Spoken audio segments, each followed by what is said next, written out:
দর্শক, সালাম এবং শুভেচ্ছা নিন। ভাবলাম আপনাদের সাথে কিছুটা সময় বকবক করি। মানুষ আসলে সৃষ্টিকর্তার এক আশ্চর্য সৃষ্টি, যাকে বোঝা খুব কঠিন। আবার একটা মানুষকে যদি আপনি খুব কাছে থেকে দেখেন, অনেকটাই বুঝতে পারবেন। এটাও কিন্তু ঠিক।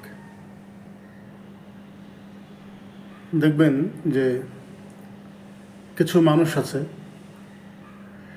আপনি যখন ভালো থাকবেন তখন চরমভাবে আপনার প্রশংসা করবে এবং ওদের মুখস্থ থাকে আপনি কোন কথাটায় খুব খুশি হন। সেই কথাগুলো আমার মনে হয় যে ওরা আপনার সাথে দেখা করার আগে বাড়িতে হোক আর অন্য জায়গায় হোক প্র্যাকটিস করে, যে অমুকের কাছে যাব, তাকে এই কথাগুলো বলবো, এই কথাগুলো বলে তাকে প্রলুব্ধ করব। এরকম কিছু মাল আছে, আমার সংগ্রহে এরকম কিছু মাল আছে, আমি তাদের দেখেছি। এরা খুব কঠিন প্রকৃতির এবং প্রকাশ্য শত্রুর চেয়ে এরা বেশি ভয়ঙ্কর। আমার কাছে তাই মনে হয়েছে। তো যে কথা বলছিলাম, এই মালগুলো আবার যখন দেখবেন যে আপনার একটু একটু ক্ষমতা কমে গেছে বা আপনি একটু অপোজিশনের মধ্যে পড়ে গেছেন, তখন এদেরকেই দুধের মাছি বলে।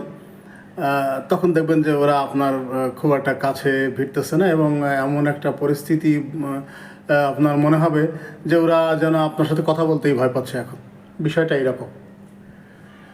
তো আসলে ওরা জানে না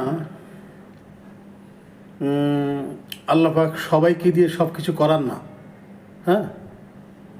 আপনার ক্ষমতা যদি আপনি মানুষের কল্যাণে কাজে লাগান, তো ক্ষমতা চিরস্থায়ী নয়, আবার আপনি সেটি ফিরে পেতে পারেন। ওই মূর্খগুলো আসলে এটা বোঝে না। ওরা মনে করে যে না, তো এখন তো আর এখানে নয়, এখন আবার অন্য কোথাও। কিন্তু এইটা তো আপনার ওই বাই রোটেশন, ঘোরে। আমি শুধু চিন্তা করি তো তারা তখন কি করবে।